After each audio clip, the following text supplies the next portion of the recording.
Hey guys, this is Travis Bales with Beyond Bipolar blog. I'm here with my brother today. Today we're going to talk about getting the two vaccines for Moderna and discuss how it has affected us. You know, the first shot really wasn't that bad. I maybe had a slight headache, but the second one was like a lot more difficult to deal with than I thought. I had like chills. My left shoulder where I had the shot in was just completely inflamed and it was just causing a lot of pain last night. I had a headache, I had a slight fever, and I feel like I just wasted my whole day just trying to get better because the headache and the ringing in my ears was actually really too sensitive and it just totally destroyed my mood today. Do you have anything to add to that? Yeah, we took the shot around, I think, 2 o'clock yesterday, and we took the shot at 2 o'clock yesterday, and for some reason, probably till 2 a.m. I was fine. That's when I usually go to bed. And for some reason, around 6 a.m., that's when we both started having chills. So we actually had to turn off the fan. I actually recommend people who taken the shot to have blankets because I was so chills. I had so much bad chills that I couldn't even move basically, and I had a headache. I think maybe he had it worse than I did because I feel like I recovered once we started doing the pig cage, maybe around 2 o'clock, I'd say. So we didn't even work out at all, and it's it's pretty bad. But in the end, I feel like it's worth it because at least we can go to the gym now. I know there's people that are kind of thinking that a little paranoid that there's chips in here, but in the end, they are. I don't care as long as I'm safe. I don't have to be on a ventilator. That's my opinion. You know, just like medications, I believe in vaccinations. Yeah, it's a little bit early compared to other types of vaccinations that already have been out there and tested for a longer period of time. But as my brother stated, in 2 weeks, we're actually going to go to the gym. We were just really sketchy with it before because we weren't sure if we were going to get the COVID. We weren't sure if we were going to get the COVID before our two vaccinations.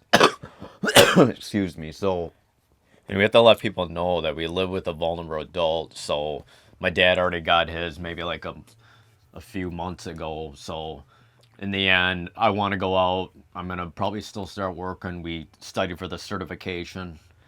We just watched 232 videos uh, for the A plus, so we're gonna try to do that. So we want to go out in society and just be normal. And I feel like they're talking about the herd immunity, so people that aren't getting the vaccine, uh, it may cause the COVID to become worse. Apparently, so you know, this is just from a mental health perspective. Isolating yourself is not good, and the COVID actually has prevented Kyle and I from getting out and having a social life. And I'm sure many of you that have a mental illness, it's been really taxing on your mental health. But like I said, there's a lot of people out there that are anti-vaxxers, and for me, I'm I in spite how terrible I felt today and how long it took me to recover, and in spite the poor mood I was in, I feel like in the end it's worth it because mental health, I feel like would be a lot better when I can get out and go to the gym and do things like on a regular basis what I did prior to the COVID. So we actually got the Moderna vaccine. I know there's Pfizer and then there's the Johnson and Johnson one, but I think the Moderna one was okay. It's just the second one was brutal. like I said before, the second shot was really, really tough on me. The worst part was the shoulder was in so much pain because I have a feeling it was inflamed, and that's where I had the shot. It just really ruined my mood today. The ringing in my ears was also really bad when the dogs were barking and someone was loud noises like my dad. And primarily just, but like people who do have mental health issues and suicidation, you just got to take it day by day. Try to be in the present. Understand that now this too shall pass and I'm in a better state of mind. I had some dinner and I feel like I'm going to be back to normal tomorrow. I mean, even with the mental health crisis because of the isolation, it's causing domestic abuse and things to rise. And I guess I'll speak about it. my ex who had struggled with a drug addiction reached out to me, I kind of realized that she may have some missings, but in the end, I think she still wants to go back to the old lifestyle and what she knows. And I told her, in the end, I'm not number one, so I pretty much said that. I guess I'll read my message to her if that's okay. I guess so. Basically, I had a realization that she kept trying to talk to me, and I feel like if I go back, it's just going to be more destructive. And I kind of mentioned that 'cause she's been talking to me like frequently. And it was weird because whenever I would complain about her other ex who also was into drugs, she feels like I'm really judgmental of people like that. But I guess I wrote, love and heartbreak is like the process of life and death. They say when you love something, you set them free and let them go. After overcoming the initial hurt, and it's hard to explain, there's something beautiful and serene about it. You realize the utmost form of true love has nothing to do whether the person remains with you or not, but the pure selflessness and compassion you still have towards that person for really letting them and giving them the freedom to be who they want to be, even if it is not with you. I realize I'm not your number one. I used to be angry and hurt about it when I found out, but now I'm fine and feel at peace with myself and my own existence at this moment, even after for all the things I felt I did and for what I felt owed.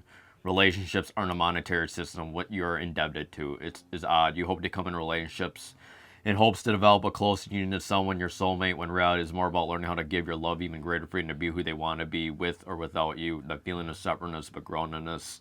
That possibility of learning to let them go even more, even when supposedly in a committed soul union.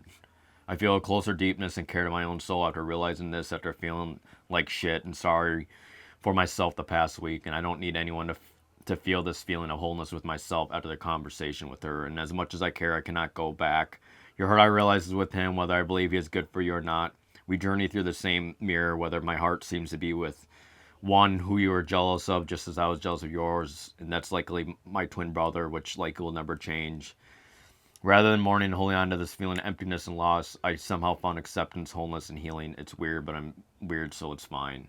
So I've been basically conversating with her back and forth, and I feel like it's become a bit too much because she's been talking a lot, and basically she really is still in love with her ex, even though it sounds like he's not in love with her, but I guess she's still holding on. And I guess it's what you know. And she suggested that we kind of are judgmental towards people that do drugs, and it kind of hurts our interview process that we're kind of judgmental on that. But I don't know. You have friends that had done drug addiction, and I think it's important as long as they're trying to I quit. get I it. think it's I get it. there. They're human beings, but at the same time, they She make gets that really personal. upset. They make that personal choice to keep doing those bad habits, and no matter how difficult it is, one day you're gonna be sick and tired of being sick and tired. Like I said before, multiple times, that you're end up gonna change whether you like it or not.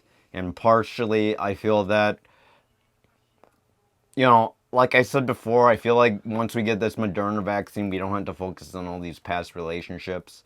And it's kind of a good thing that Kyle brought it up because we're on to the next page in our life. We want to move on. Yep. We want to get this Moderna vaccine done. We don't want to focus on past relationships. We already made a video about what it was like dating a borderline person, and she had like the whole shebang: cutting, was into drugs, and bulimia, the whole 9 yards. That was just really hard on me, and deep down, I think maybe she did appreciate at the point, but in the end, I felt like second best. And sometimes, like as my buddy said, they go back to what they know. And I feel like with people that have drug addiction, in the end, they have to figure out things for themselves, and you can't just baby them. In the end, she says that her ex and her aren't going to live very long, but what can you do? You If you're can gonna influence. go, You can I keep influence. telling her she has a choice, but if her heart's where it is and she can't change it, then I'm just letting her go. That's just how it is. You can influence someone to make a decision, but you can't make that decision for them because in the end, it's really up to their responsibility, and you shouldn't be the one responsible for their actions and behaviors.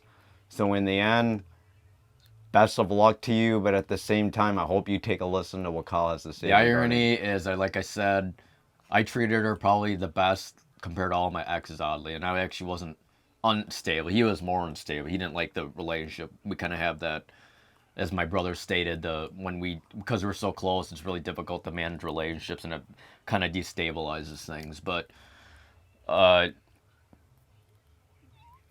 deep down, in the end, I just hope you can make the best decisions, and if you really feel that way, then so be it. But right now, I'm in a pretty decent.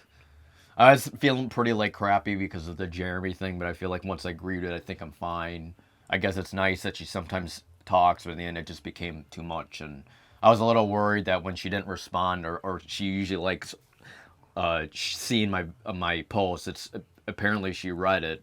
I was a little worried that maybe she got offended, and because she says that this will be the final night, and I guess I didn't really think about it yet last night because just didn't care. But I was a little worried that she might have committed suicide. That I almost thought that maybe I should give But her a she's call. always But calling. in the end, She's always calling. I just feel like I'm just being used. So I know it's really tricky loving someone with borderline. So I feel like I did care about her as much as I could, but in the end, it wasn't enough, and she just had to learn how to care for themselves. It's the dual diagnosis thing is a really tough nut to crack. You know, regarding dual diagnosis like alcohol, drug addiction, plus mental health. On top of that, if you don't get the Moderna vaccine or the Pfizer vaccine, You're gonna be isolated. you're going to be prone more do isolated and more prone to do bad behaviors. So I hope you people try to understand that I'm pro medication, I'm pro vaccine. There's going to be a lot of people that give me flack for it, but at the same time, I feel like that short-term stint of feeling like crap, I feel like in the long run I can get out and try to live as normal of life as possible. We're very anti-substance abuse, so even though we what he's talking about is prescribed medicine that he supports. He doesn't recommend the street stuff because it just makes your life worse. So is there anything else you want to talk about? Is there anything you wanted to address to Corey or no? I think that's it. I really wish her the best. I kind of realized that, and then I actually Is she for a while is I she feel for at the peace. is she for the vaccine? I think she got one, Oh, so she but did. I just can't be used like that. And I said I have better self-respect, and I don't even know what happened. Was there's probably a third party with her and her ex. Apparently, she was raped and all that stuff by him. But why you're going back? But in the end, just you think people that are in domestic disputes is just really hard. So I don't want to be a part of it. Sometimes if you cry wolf too many times, you're gonna end up not listening. So it kind of sucks that she might end up killing herself, but at the same time, it's her choice. And most of the time, I feel like she's just using that an excuse to get attention. Same Now, with that's my buddy. really horrible to say, but A lot of them there's are doing people that take advantage of you that are really toxic for you and take advantage of you. And I don't think it's really appropriate to involve those type of people in your life. or just not even date. Better to be single if you can't resolve it, because there's some really mean, horrible revenge stories I heard recently that honestly kind of got me riled up, and I just wonder why you even go in a relationship if you act like that. It's just stupid. You don't have an awareness, but that's my opinion. Just don't go in a relationship if it destabilizes you. Don't do drugs if you can help it. I know there's some discussions that what's the difference between our thongs and us like doing weird stuff. What's the difference between that and doing drugs? But like I said, it's not killing anybody. It's maybe hurting our reputation, but I still think there's still better addictions in the end. Yeah, there's definitely better alternatives, better habits, better goals that you could focus on besides drugs. But that's really hard to tell someone when everyone who does drugs is that they only know what drugs are. So anyway, I just recap what we talked about. We talked about the Moderna vaccine. We're letting you guys know that with mental health, it's probably very important for you to get the COVID shot because Even Howard Stern says that, and it's important to still wear your mask because we have to wait 2 weeks in order for the full thing to take effect. So we'll probably end up going back to the gym. I'll probably end up finding a job pretty soon here too. So the price of freedom is coming. So I just want to say, guys, I want to encourage you to get the COVID vaccine if you haven't. It's going to suck for maybe the second shot, but in the long run, it's probably beneficial. Getting out, having a social life, getting to the gym, exercise is both good for wellness and mental health. So anyways, this is Travis and Kyle Baylett signing off with Beyond Bipolar Vlog. Please like, comment, and subscribe, and hit the bell button if you want to see future videos. Take care, have a good one. Bye.